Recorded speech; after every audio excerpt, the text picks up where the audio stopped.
How's it going, everyone? Jordan here. For today's video, we're going to be ranking Dir En Grey's discography in a tier list. So, if you don't know who Dir En Grey are, they're a Japanese band. They formed in 1997. They started as a visual kei band, but then they expanded over the years. They've changed their sound so much. They've experimented with so many genres. They went into new metal, metalcore, experimental metal, avant-garde metal, progressive metal, death metal, black metal, doom metal, all kinds of stuff. It's really quite interesting. And to look at their albums and rank it, it's not an easy task. They have so many different sounds and they've been experimenting for so many years. It's quite challenging. And it's something I haven't really seen people talk about online much, ranking Dir En Grey's albums, so I want to give it a go. So let's get to the part that we're all here for, the ranking part. So we're going to be starting with Gauze here, their first album, released in 1999. The style of it is quite visual kei, a little bit metal, just a little bit, a tinge of it. Actually, there's a little bit more metal in it than I expected.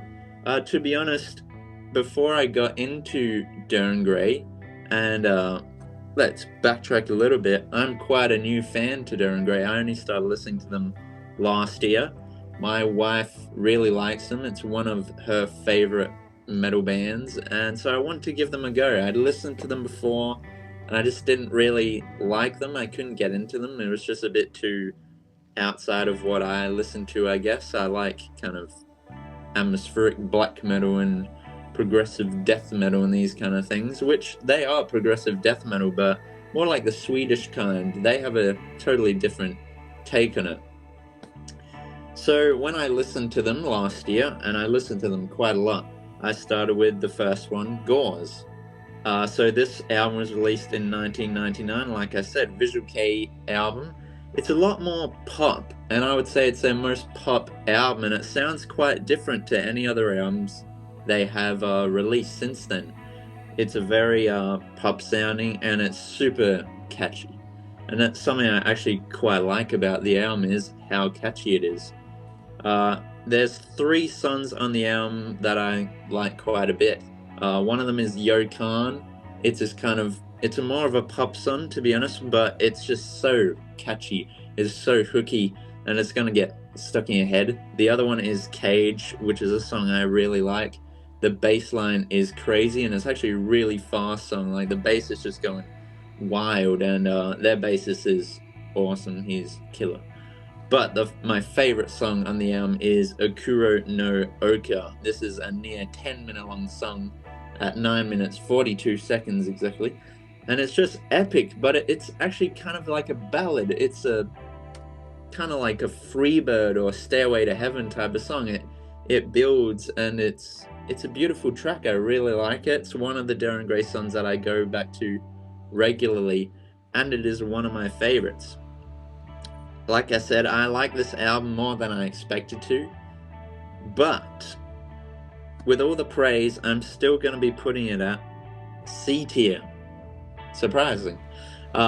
There's just other albums that I like more, and obviously we're going to get to them, my favorites. It's just a little bit too pop. It's a little bit outside of my taste, and I don't think it's the best representation of their sound. Before I got into Dir En Grey, what I imagined from them is just that wild kind of shrieking, the growling, the vocals, and the heaviness. And Gauze just, it doesn't have that heaviness. It's mostly clean singing. There's not really any wild screaming or growls or shrieks or howls, which is what I like to describe as Dir En Grey's vocals. It's more of a shriek and a howl than a scream and a growl. And those who are into metal know exactly what I'm talking about, I think. It's a great album. It's cool. It's cool. It's different to what I usually listen to, just a bit outside of my comfort zone. So I will be putting it in C tier. So next up we have Macabre here. So this one was released in 2000, just 1 year after Gauze. And it's, in my opinion, one of their most experimental and progressive albums. But I don't really like this album very much. There's almost no songs on it that I go back to. It's not an album that I like listening to very much. The guitars on this album, it's just kind of weak. They're buried and they're a bit hard to hear. And also, I don't think the drums on this album, they come to life like other albums. Some of the drumming is just, I don't know, I don't really like it that much. It's not good enough, I guess you could say, or technical enough. It's just kind of servicing the song, but not amazing in my opinion. Macabre's just not one of my favorite albums of theirs. There is one song that I do quite like, and that's a self-titled track. That one is almost 11 minutes long, and it's a journey. It's an epic journey, and I do like this song quite a bit. It's very progressive. One of my favorite bands is Opeth, and this kind of gives me that Opeth vibe with the structure, and that it scales up, it tells a story, and I quite like that. I really like long songs, and you'll notice across this ranking that the long songs are usually my favorite. It's just what appeals to me a lot. And Macabre is a really cool song, but apart from that, I can't really say there's any memorable tracks on the album for me. It's a bit too weird, and not in a cool way. I feel like this album's quite awkward. It's that awkward stage of them going from Visual K into metal and still trying to figure out their sound. Almost more so than the first album. The first album is kind of a balls to the wall Visual K album, kind of simple but done pretty well. It's very catchy, it's quite poppy as well, in a way that I can actually appreciate. But this one, I can't really appreciate it that much, I guess, because it's my least favorite album by them, Macabre.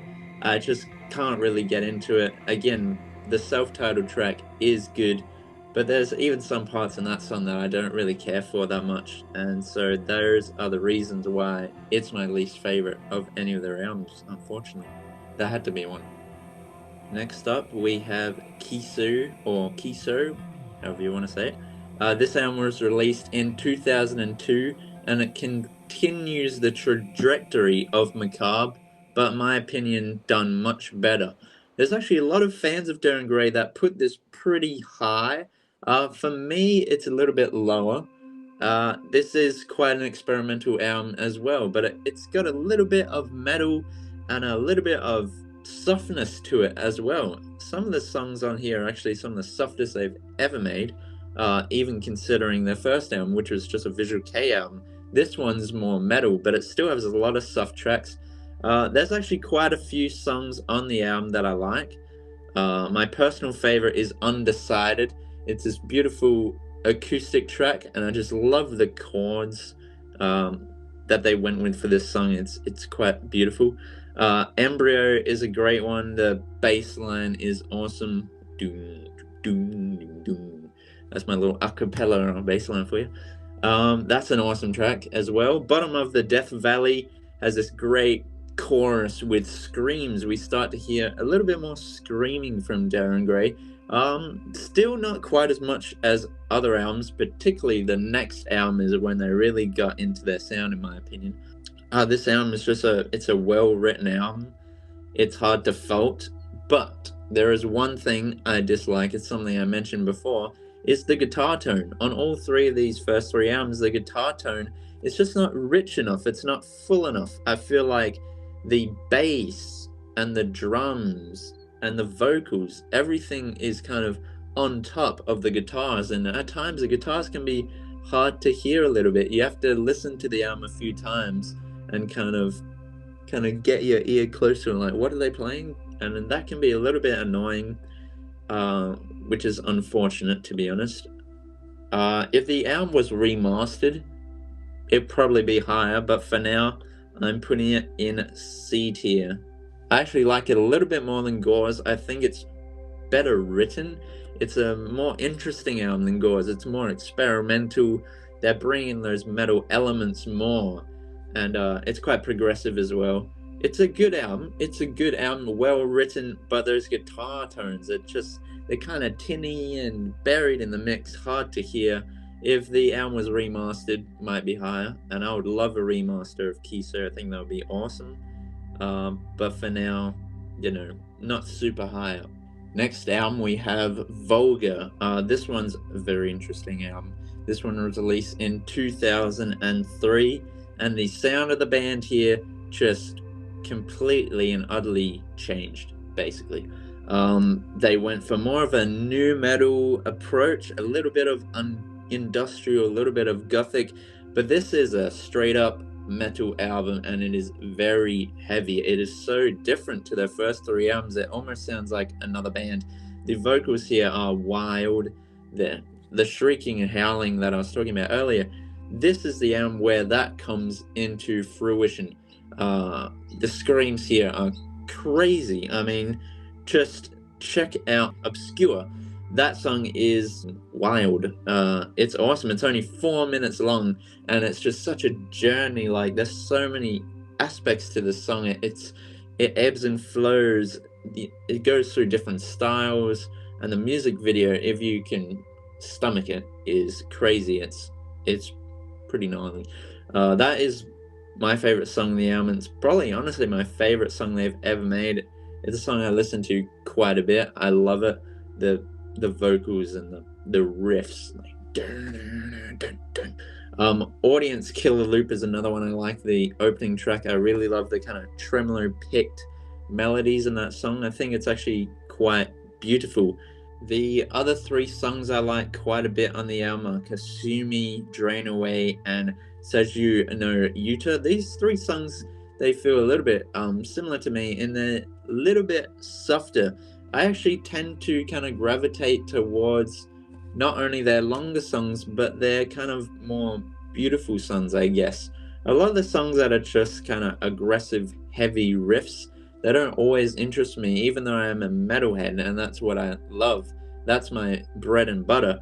I could just listen to another band for that. I've been listening to metal for so many years now, going on 8 years, that, if I want a riff or whatever, heaviness, there's so many bands that do that. But what's unique to Dir En Grey is those kind of Japanese influences, and that's why I like songs like Kasumi and Seju no Yuta. Usually those songs with a Japanese kind of names, I often quite like them, and they're often my favorite songs on their albums. The rest of the album, the album is called Vulgar, and it can be quite vulgar. The whole imagery for this album reminds me of Marilyn Manson. It's quite violent, it's quite dirty and nasty, and Obscure definitely does that to a high level. There's a woman that eats a baby, and it's nuts. Not for the faint of heart, that video. But there are quite a lot of beautiful songs, and I like those beautiful songs a little bit more. But talking a bit more about the heaviness of the album, this album is actually what I consider to be the most Dir En Grey sounding, at least what I have in my ear, and it's definitely one of the most kind of the best examples of their sound, I think, for someone getting into them. It just has everything. It has the shrieks, it has the wild riffs, the crazy kind of structures of their songs, kind of changing up styles quite often, and the main thing for me is the vocals. That's what they do like no other band. Those kind of crazy shrieks and screams. It's awesome. And this is one of my favorite albums, but I'm still gonna chuck it in B tier. There are a few albums that I consider the best that do top this one, but I love Vulgar. I think it's a great album. It really showcases their sound, and they should be proud of that one because it's pretty awesome. Next album on the list is Withering to Death. This one was released in 2005, and I'll be honest, right off the bat, I actually thought I would like this album a little bit more than I did. I thought I would put this album above Vulgar, but it's gonna be kind of on par with that one, I guess. Withering to Death, it's a good album. It's a little bit softer actually than Vulgar, which is surprising. There's a bit more kind of pop influence maybe on the songs, at least with the structures. The structures are a little bit more simple here, and there's some great songs on here though. The Final, is a classic. I love the kind of, there's some kind of unusual instrument near the start. It almost sounds like an acoustic guitar or maybe some kind of Japanese instrument, but I love that sound they go for near the start. It's quite a beautiful song. I mean, it's called The Final, has kind of an epic title to it, and it feels quite epic. It's very uplifting, that one, and it's one of my favorites. I also love the songs, and I won't be able to pronounce these, to be honest, they're Japanese. Itoshisa ha Fuhai Mitsuki, and the other one. The other one is called Higeki ha Mabuta wo Oroshita Yasashiki Utsu. Good pronunciation, and I'm very great. Yeah, those two songs, I really like them. They're quite beautiful as well. They have more acoustic guitar, and I really like when Dir En Grey incorporates the acoustic elements into their sound, when they use different instruments and just go for that kind of different sound. I really quite like it. I think it's beautiful, and I like their beautiful sound. This album is good. It's good, but I don't like it quite as much as Vulgar. It can be quite a beautiful album, but I feel like it holds a little bit back compared to Vulgar. I like the wildness of Vulgar a little bit more. Still going in B tier, but behind Vulgar. So this is the best of a tier, basically. And so this is the ranking so far. Next up, we have Marrow of a Bone. Again, I'm gonna be honest right off the bat, not my favorite album by them, and I'll tell you why. Because it's just straight up new metalcore. It's so American. What I love from Dir En Grey is their Japanese influence. It's what makes them unique, and I feel like Marrow of a Bone, they kind of went for a kind of Korn and Slipknot copycat, and it's a little bit disappointing, actually. I didn't think I would like it that much, and I don't like it that much. It's just a bit of a boring album. It's basically just riffs, and the riffs are kind of basic, bit generic. You've heard them before, to be honest. Marrow of a Bone, it's not my favorite album. There's a couple songs I like on there. The Pledge is a pretty catchy one.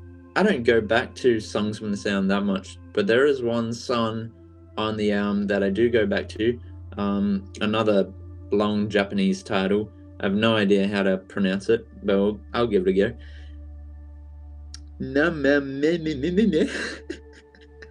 Namamek Ashiki and Soko Tameri ni Horemi. That's my Japanese way. I know it's pretty good. That one's a beautiful song. That's one of my wife's favorite tracks as well. It almost has a Spanish flair to it. There's a song on their next album, Uroboros, that has a similar vibe to me. This is one I do go back to. It's my favorite song on the album. It's also a song that sounds nothing like anything else on the album, and that's not really a good sign when your favorite song on the album is the one that doesn't sound like the rest of the album. That track is beautiful, and I like The Pledge as well. There's something about it, just the riffs, they just hit me in the right places, that one. I really like it. But the rest of the album is kind of, it's a bit boring, to be honest. There's not much for me to go back to this album for. I could just listen to something like Slipknot, and I don't even like Slipknot that much. I'm not a metalcore or a new metal fan. I like more extreme metal, black metal, death metal, doom metal, this kind of stuff. And the kind of, I kind of call it pop metal, or that kind of popular metal style that's, a lot of people listen to. When people get into metal, they get into new metal and metalcore. But to me, those genres of music, they're not that deep, And this one, it's not great. I do put it in D tier. I like it a little bit more than Macabre. There's a couple of songs I go back to on Marrow of a Bone, but not many. Macabre, honestly, even the self-titled track, which I do like, I don't go back to that one either. There's just not much for me to go back to with that album. But Marrow has a couple of good songs like that track I tried to say. I can't read Japanese, I'm terrible. That one is beautiful. But the rest of the album is a bit basic, a bit generic, a bit boring, it's too American. It's just so American sounding, and it's disappointing because Dir En Grey, they're Japanese band, and their Japanese sound is my favorite part of them. I love their more Japanese kind of sounding songs that have kind of instruments from Japanese, from Japan, I should say, and like those kind of more folk instruments as well. I love when they do that kind of stuff, and we'll get to an album a bit later that has that more of that kind of sound. But yeah, Marrow, boring, I'm afraid to say. So if you like it, but in my opinion, it's a bit basic. Next up, we have Uroboros, which was released in 2008.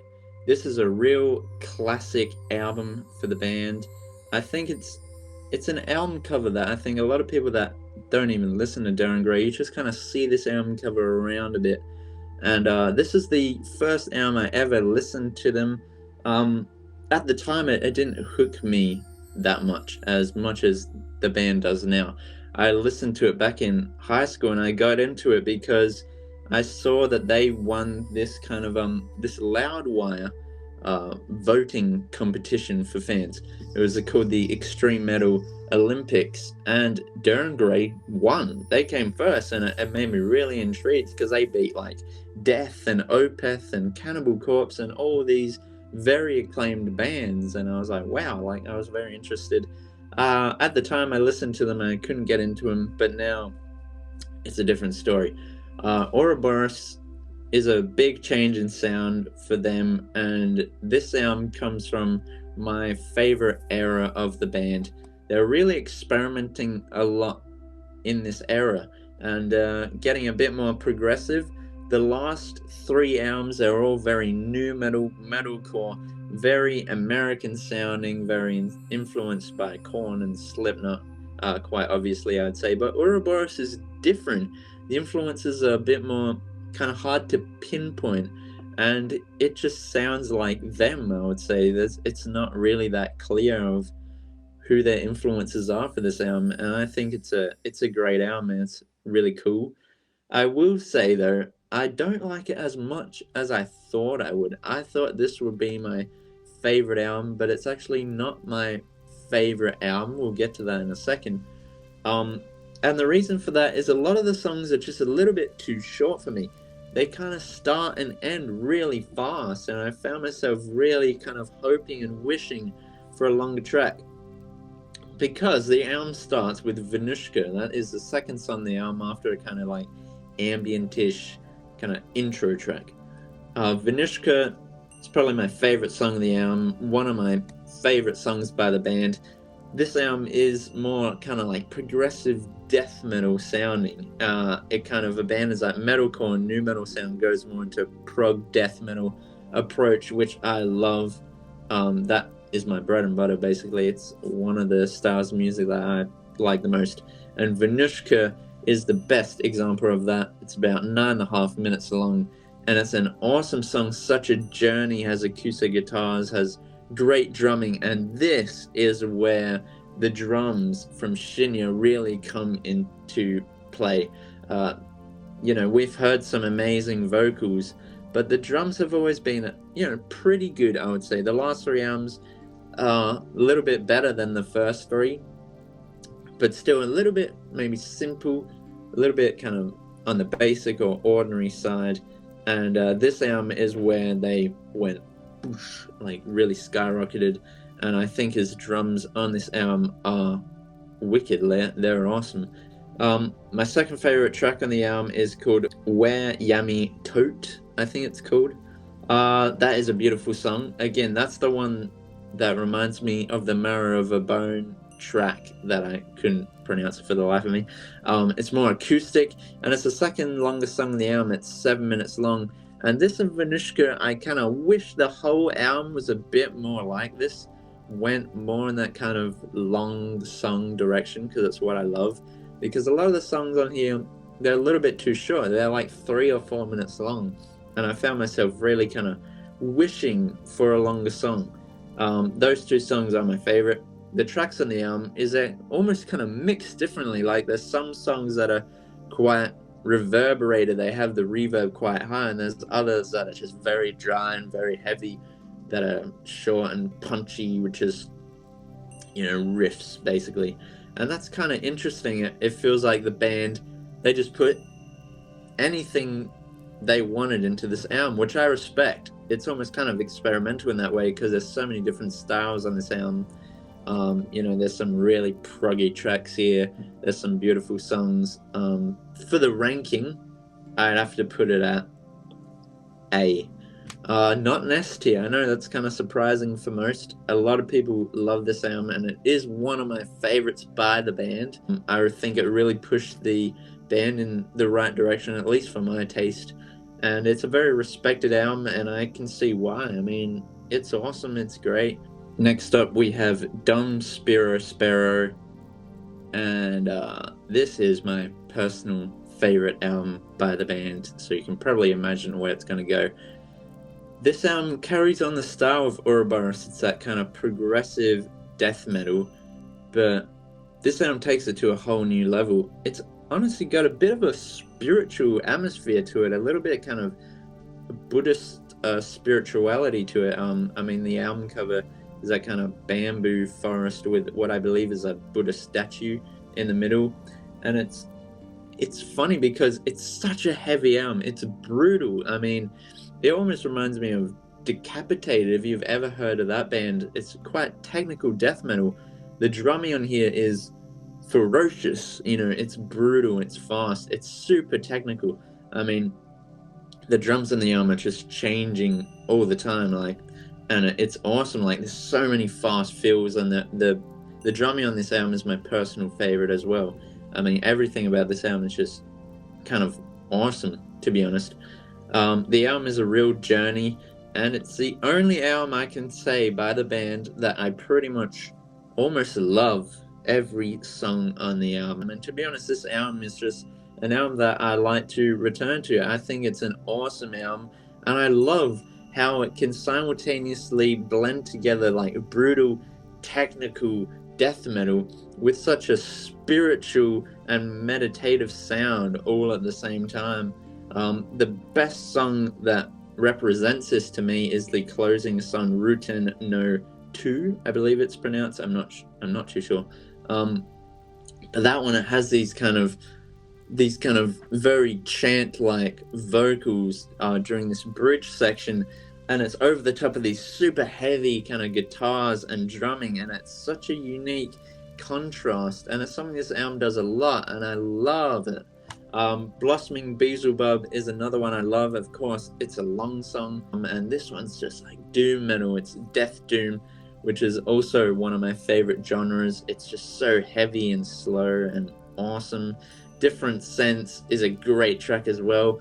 This is when the drumming really comes to life for the band, I think, and it's probably one of their very best drumming tracks. The drums on here are just crazy. It's so technical, and it's such a wild ride over the 5 minutes that it goes for.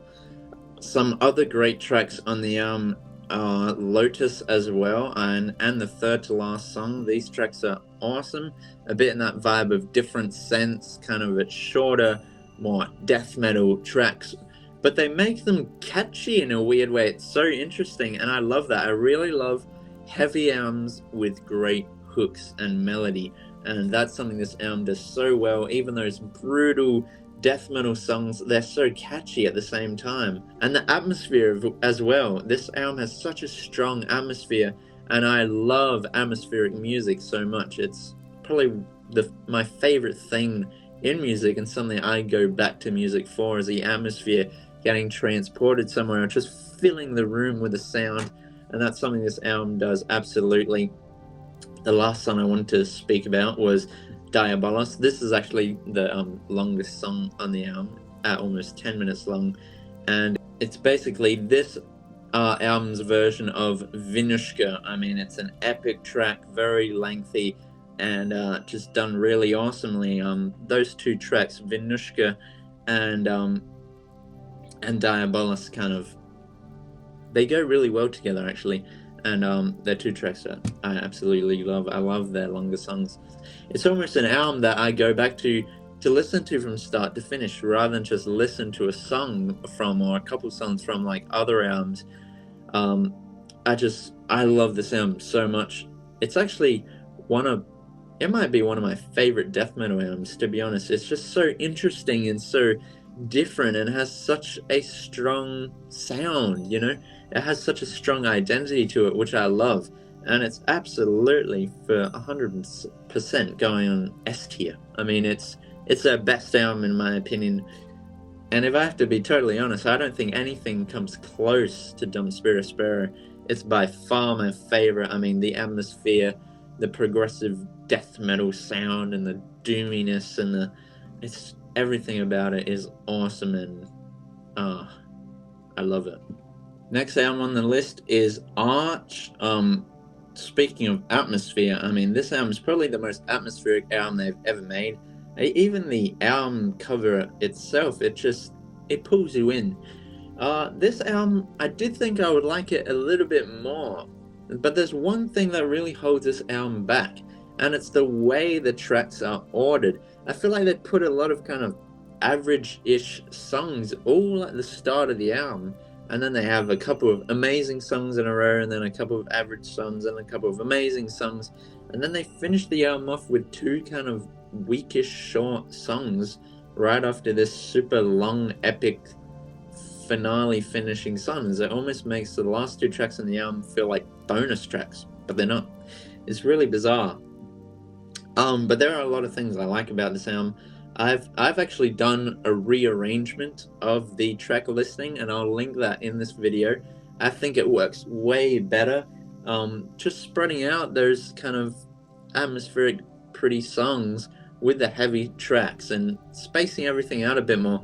I feel like they put a lot of songs in kind of a similar style all next to each other, and I don't think it works very well. I really don't like the way they order the tracks on this album, and I think it's the biggest downfall here. The production is pretty great. I love the atmosphere. There's a few songs I would like to mention, and those are Kisou, which is my personal favorite. It's probably the most beautiful track they've ever made. So beautiful and atmospheric. I love it. The other one is Kisou, which is a very Japanese track, really Japanese sounding, and that's why I love it. I love the vocal melodies throughout this track. They're really beautiful, and they have such a Japanese kind of melodic sound, I would say. They fit into that kind of Japanese key signature, and I love that song. And the other one is a longer song in the album, which is Kukoku no Kyon. I don't know if I'm pronouncing that right. That's another long track. That one kind of plays near the end of the album, and I think it would have been way better if they just made that song the last song on the album. I don't know why they didn't do that. Yeah, there's a few tracks on here that I think are just a little bit boring. I think this album is a little bit bloated. I mean, it's got 16 songs, and it's, 68 minutes long. I don't think it needed to be that long. I think they could have taken about 4 songs out of this album, and it would have worked much better if it was just 12 tracks and around 50 minutes or something like that. I think it would have worked much better. Arche, I do quite like it. I'll put it behind Vulgar, kind of right here, right in the middle. With that different track listing, I think it works much better, but the way they released it, I'll have to put it right in the middle in a B tier. Next up, we have the Insulated World, which was released in 2018. I'll be right off the bat with this one. This one's one of my least favorite albums by the band, and the reason for that is the production. It's the total opposite problem that I had with the first 3 albums. With the Insulated World, the guitars are so loud, they just take over everything, and the tone of them, oh my god, it is it is ear-piercing. It's such an ear-piercing album, almost like a black metal album or something. Like, it's just so piercing. Like, it really kind of grates your ears, and it's an album that I find really hard to listen to because of the production. It's just so piercing. There's also a lot of tracks on the album that are just a bit boring, I would say. There's lots of dooga dooga dooga dooga kind of drum beats, and it's quite basic sometimes. This is an album that has a weird track listing as well, because they put 4 really great songs right at the end of the album, which I find is really strange. I don't know why they do that. My personal favorite song, 2 songs on the album, is Ningen wo Kaburu and Ranunculus. These 2 songs, they're kind of similar in a way, and they just have great hooks. They're so catchy, these 2 tracks. I really, really like these 2. And those other 3 songs before Ranunculus, because Ranunculus is the last song on the album, those other 3 before are also really solid. They have a great sound, you know. And that second to last song, 7-minute one, you know, it's more epic, and I like those kind of epic tracks. I don't like the band as much when they just make really short, kind of really simple, kind of more generic metal songs, and that this album does have a bit of that. But yeah, that guitar tone, it's so ugly, and not in a good way. It's just so grating to the ears, so piercing, and nasty. The album has an awesome cover though, and I love the album cover. I think it's killer. Might be one of the best things about the album, which isn't a good thing, is the album cover. But yeah, this one is not one of my favorites. I'm gonna have to put it in C tier, not D tier, because there's like 6 songs on the album that are pretty good, but there's also like, you know, 7 other tracks that aren't that great. So, you know, I have to put it at C tier. The last album we have on our list is Phalaris. This one was released in 2022. It's the most recent album, and I have a different opinion than most people have on this album, because I love this album. I think it's awesome. I really like the sounds they went for on this album, and there's a lot more longer tracks. There's more epic tracks on this album, and that's what I love about the band. I love their longer songs. I will be honest, the 2 longest songs, they're not my favorite long songs by the band. I think there's other tracks that they've done before in the past that are a bit better, but they're still great. There's the opening and closing tracks, you know, I love them. I love the journeys these kind of long songs can take you, and it's something that those 2 tracks absolutely do. There's also Perfume of Sins, which is my personal favorite song in the album. I love the blast beating on that song. Uroboros is another great song as well. It's a little bit more catchy, a little bit more poppy, but it really works. It has some like electronic sounds on there as well, and that one's awesome. There's a lot of good songs on here. It's kind of a hard one to fault. I really like Phalaris. It's actually, like I said, one of my favorites. I would put it all the way up in A tier, above Uroboros. I know, shocking. And I think a big reason for that is Uroboros, it didn't quite meet my expectations. You know, a lot of the songs are short. They kind of end almost abruptly. They kind of start and end. I found myself yearning for another Venushka, whereas Phalaris, it gives me those kind of long songs. It pays off that. I will say with Phalaris, I like it a little bit less than I did the first time I heard it. I think when I first heard it, it was exactly what I wanted to hear by the band. It was those long songs, you know, it had those kind of blast beats, which I really love. It was heavy, and I thought it was a return to form, in my opinion, more than Arche and the Insulated World. I really quite enjoyed the album.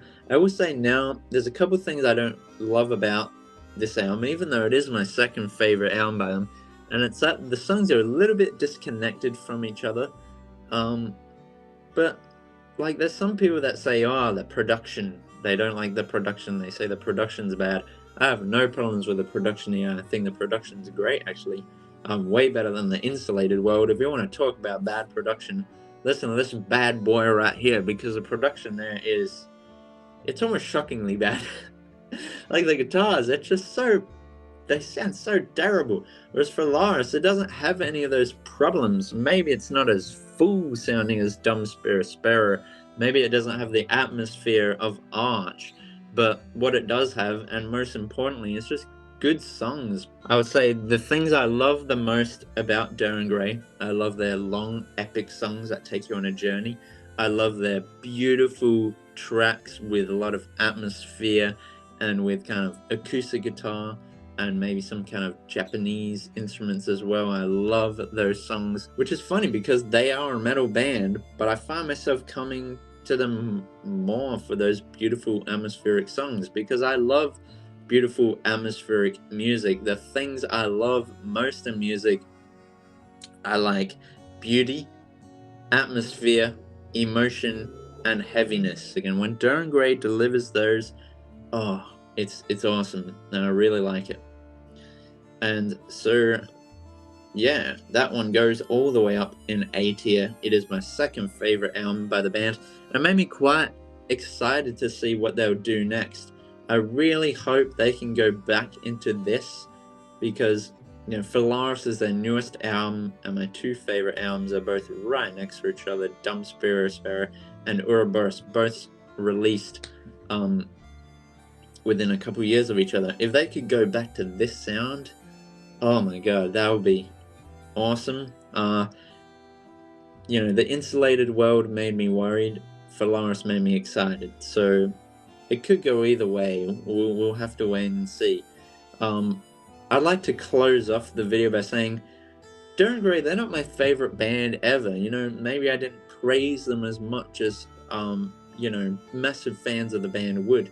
But the reason why I wanted to rank their discography is because I find their discography really interesting. I would say I kind of find the band more interesting than I do enjoy, even though Dum Spiro Spero, I think, is a masterpiece. But most of their other albums, you know, I don't listen to them a hell of a lot. But I wanted to give them a go because they're very different. Dir En Grey, they opened up that world of getting into stuff that was outside of my comfort zone, and I really appreciate the band for doing that. And yeah, really interesting band. This is my ranking, so we have, you know, Dum Spiro Spero at the top, Macabre at the bottom, and all these in between. I'd be really interested to hear other people's ranking of their albums, and maybe something I missed. You know, they're not my favorite band in the world. I'm not super passionate about them like other bands. So there's some, you know, facts I'm not brushed up on with the band, and so I'd love to hear maybe some things I missed in albums, or albums that you love and why as well. I'd love to see people's rankings, because, like I said, Dir En Grey is a band I don't see a lot of rankings for, and I would love people to put those down in the comments below. Before we head off, I have to say, obviously, like, subscribe. This is my first proper YouTube video I've ever made, and obviously I'm going to learn a lot just doing this. So going into the future, I'd love to do more tier lists for bands that I love. Dir En Grey's not my favorite band. They're not a band I'm super passionate about, but I do enjoy them. I would like to maybe talk about some bands that I'm super passionate about, that I know a lot about, that I'm, you know, like a wizard of or something. You know, like Opeth, another band, is Alcest. They're one of my favorite bands that changed me a lot as well. I'd love to get into this, as well as gaming. I'd love to do some gaming videos, because I'm very passionate about gaming as well. Metal and gaming, especially PlayStation gaming. So yeah, like, subscribe, share. You know, if there's other people, you know, that love Dir En Grey, send them this one to them, and I'd love to see their rankings in the comments below. So yeah, thank you for watching this video, and hope you have a great day. See you later.